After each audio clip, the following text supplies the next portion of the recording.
Good afternoon, world. Welcome to Wednesday in Asheville, North Carolina. A beautiful day here. And good morning on the West Coast. Good evening in Australia, Europe, the Middle East, Asia, Africa. Hello. Thanks for being with us. Really loved connecting with you all yesterday. Got a lot of good responses. We have people that are declaring themselves to be committed tuning, committed to tuning in. That's what I wanted to say. And dedicated to the show on a daily basis. So it's really exciting to build the community, to build a sense of community here and connection here, and feel ourselves get to know each other as we evolve and progress together and move forward together. Within, I would say, about 6 months, we'll have about 5,000 views a show happening.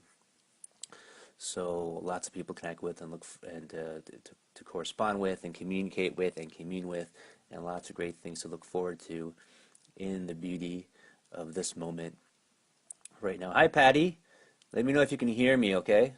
So Patty had trouble hearing us yesterday on the live version. And there's a little box you can type in and let me know that way if you can hear okay and if everything's working all right for you. So we had some people. We have a question actually that was written to me that I'm going to answer in a moment. Great, awesome. And yeah, a couple different inquiries I'll get into in just a moment. But before that, let's take a moment to tune in together and attune together, and just breathe. Slow, deep breaths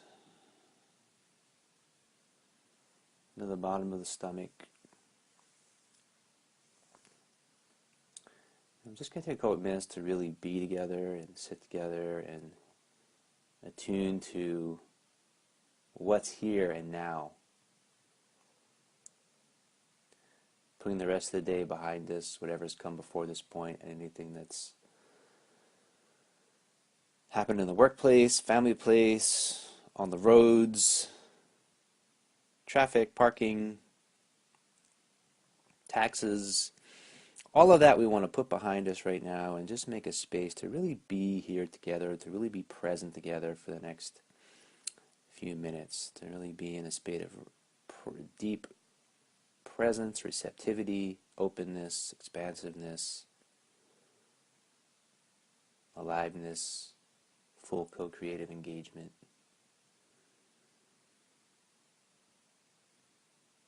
I'm just going to take a moment of silence to tune to this resonant field of presence that's attuning to the electromagnetic frequency of our hearts, which is scientifically proven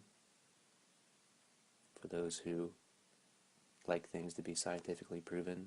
It's not so important to me, but I know to some of you it is.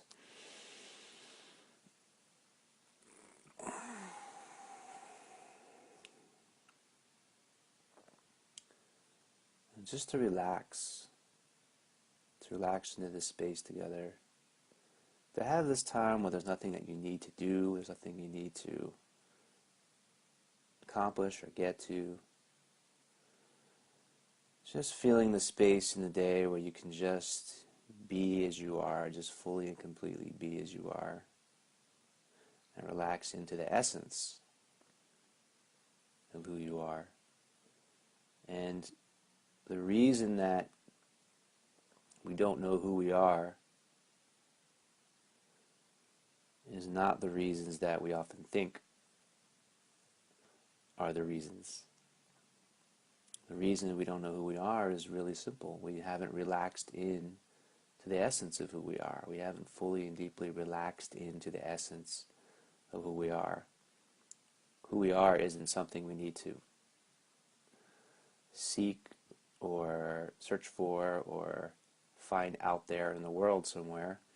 If it was, it wouldn't be who we are. Who we are is something that's ever present, that's timeless, that's spaceless, that's formless, that's shapeless, that's constant and continual.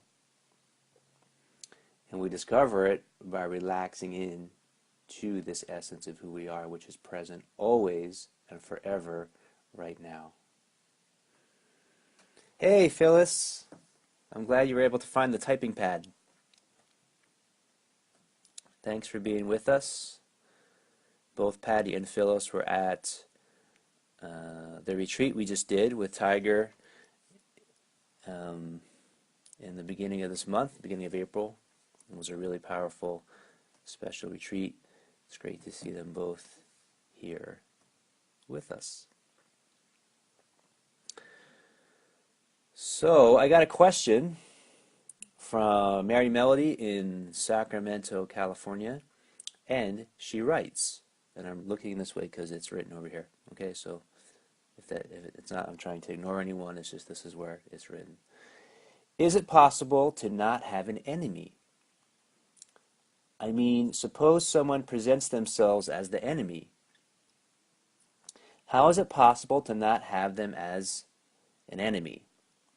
How to transform the hatred and fear? Good question, right? Something that we all can relate to. And there was also another question about transitioning from a job that you don't like but provides a sense of security and safety to doing something that you really love that doesn't necessarily provide the same sense of security and safety. So that's another question that's hanging in the balance, and maybe we'll get to that tomorrow if we don't get to it today. So that's something to look forward to as well. This question of enemies is really interesting. Is it possible to not have an enemy? Yes, the answer to that is yes. That was simple. I mean, suppose someone presents themselves as the enemy. So that's interesting. Someone presents themselves as the enemy. I am presenting myself as your enemy. I mean, just the way the question is proposed, there's a certain level of theater to it, right? I am presenting myself as your enemy. And usually in American movies, the enemy has a British accent. So, can I do a British accent? Not for that phrase, I can't. But there's a sense of like, where is he? Bring him to the Hollows. It is time for him to meet his maker. So kind of like that, you know, he's presenting himself as the enemy, right? Is it possible to not have them as an enemy? The answer is yes. How to transform the hatred and fear. So, how to transform the hatred and fear, that's really interesting. So someone's presenting themselves as the enemy, or are you presenting them to yourself as the enemy, right? It has to be a mutual agreement. Like if someone wants to present themselves as the enemy, I have to agree that they're my enemy, or else it doesn't work. You can't have the good guy and the villain, the good guy and the enemy, unless everyone agrees that that's the enemy, that that's the villain, and they want to play that role. So we transform the hatred and the fear by recognizing and realizing that the hatred and the fear is inside us, right? The hatred and the fear is inside us. The other is activating it, but we can only transform what's inside us. Now, the good news is, the more that we awaken, the more we become empowered, the more we realize that it's all inside us. It's all inside us. It's all, whatever we're seeing in our consciousness is in our consciousness, right? How could it be it can't be in someone else's consciousness. If we're seeing it, if we're hearing it, if we're feeling it, if we're touching it, if we're tasting it, if we're experiencing it, it's in our consciousness, which means there's the ability to transform hatred and fear. And the way to transform hatred and fear is to fully and deeply embrace it. Hi, Heather. Is to fully and deeply embrace it, which is counter. Can see you, Phyllis says can see you, but cannot hear you to interact. Well, hopefully you can hear me, because if you can't hear me, then a lot of this is audio and not visual. If I go like this, or this, or this, then there's things to see, but it doesn't really relate to what I'm saying. So most of it is verbal. Patty couldn't hear yesterday, so hopefully we can work it out. Good. Excellent, Luca. Glad to hear. Okay, so back to what I'm saying. The enemy, there's a sense of that the hatred and the fear is inside yourself, right?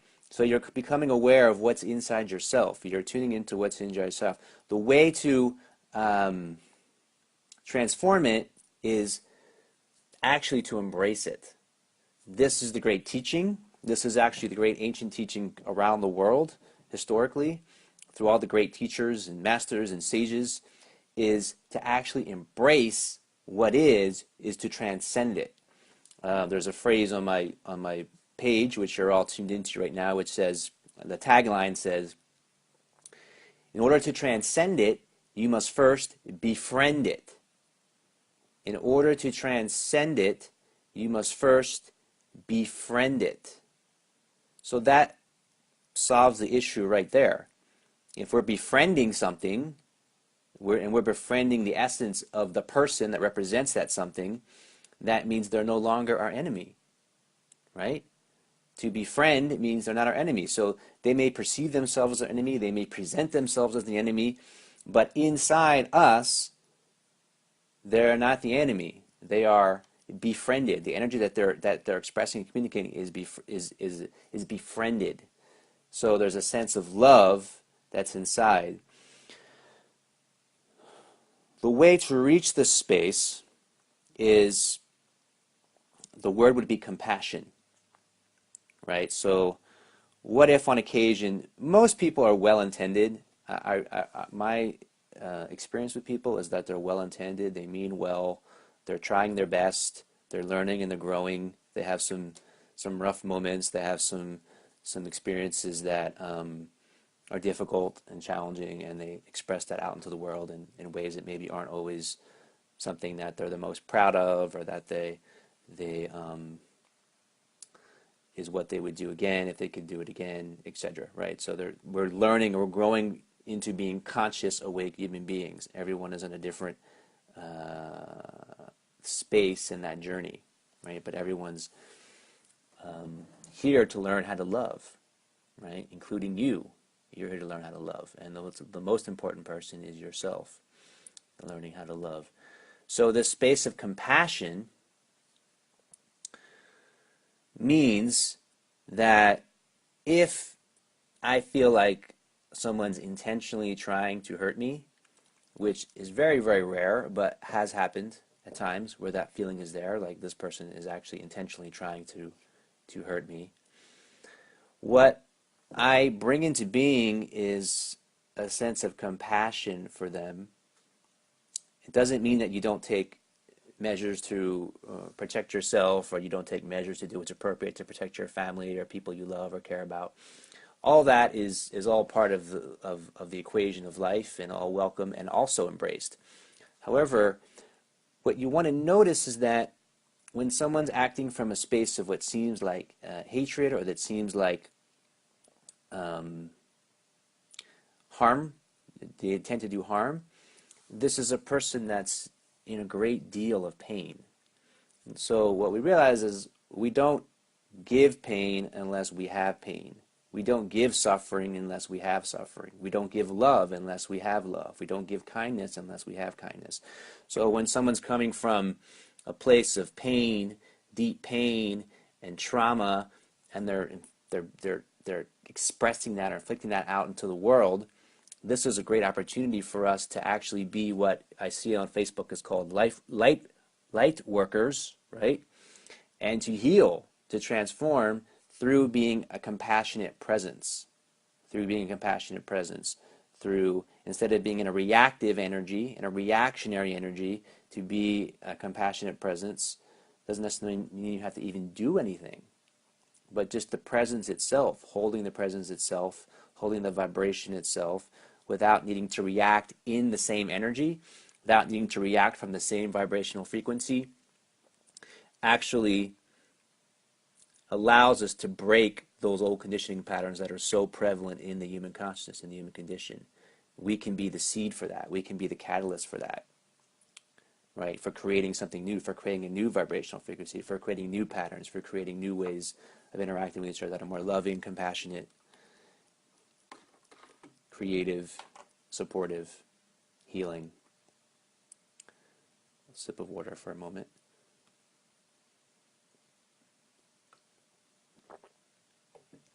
So it's important to notice that when you notice someone who's inflicting suffering on someone else, that the person who's inflicting the suffering is in more suffering than the person they're inflicting it on. That's why they have that suffering in them to give to someone else, because they're in the deepest sense of pain. There's a story I've told about a man named U.G. Krishnamurti in India who had this great samadhi, this great awakening in this point in his story, and then he goes out into the streets in this awakened, enlightened unity consciousness, and he sees an old man and a boy, and the old man has a stick, and he's hitting the boy with the stick, hitting him over and over on his back. And Yuji sees this, and he just stops, and he looks, and he says, I didn't know who to help, because I couldn't tell who was suffering more, the boy who was being hit with a stick or the man who was hitting the boy with the stick. And so the moment appears, and then they go off, and U.G. Krishnamurti returns to his home. He lifts up his shirt, looks in the mirror, and he has welts on his back from the exact same place where the boy was hit by the man, right? So in this unity consciousness that we open to, we see that the suffering is just there. It's just inherent. And the one who's inflicting is in equal and, in fact, more suffering than the one who's inflicting it. So there's this compassion. This is what the Christ consciousness opens us to. This compassion that opens us to the space of transcending the idea of anyone being our enemy, right? So there's no enemy. There's no, this is the good person, this is the bad person. The people that we think are enemies, are villains, are bad, they're not as bad as we think they are. They're much more complex. You know, that's not as simple as this is a bad person, this is a good person. The people that we think are so good, that are heroes, the avatars, you know, they're not necessarily as good as we think they are, right? They're more complex. So whatever we're seeing in the world, whatever we're seeing in the field around us, is a reflection of human consciousness, and we are human consciousness. Human consciousness is us. So whatever we're seeing in the world is a reflection of our own consciousness. So whatever triggers us or makes us react or makes us resist is parts of our own consciousness that have yet to be embraced. So when we can embrace everything we see as a reflection of the one and only infinite essence, which is who we are, the truth of who we are, then we're in a state of love, of embracing all that we encounter and all that we experience in the moment. Hey, Chris. Yes, Laura, I agree. Forgiveness is a one word for expressing what we're talking about here. And forgiveness is also a letting go of the past, through recognizing that the past doesn't really exist as something that's in light of what's happening in the present moment. It doesn't need to be something that's held on to. And it's a letting go. It's like a weight that's lifted, And the forgiveness is ultimately always, most importantly, for ourselves. Forgiveness always benefits the one who is forgiving the most. Anyone have any questions or comments? Anything else they'd like to share today?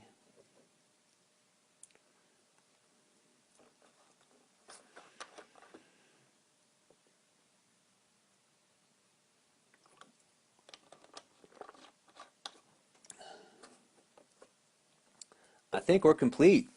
It's been beautiful sharing with you. Take this energy always with you out into the world and experience it, like embody it, live it. This isn't just something we're talking about with intellectual ideas. The idea is what we're opening to each day here in the afternoon, Eastern time, that we're exploring and experimenting how to live it in our lives. So the idea is it transforms our relationships, it transforms our families, it transforms our community, our culture, and our world. Have a beautiful day. Sending you so much love. See you tomorrow.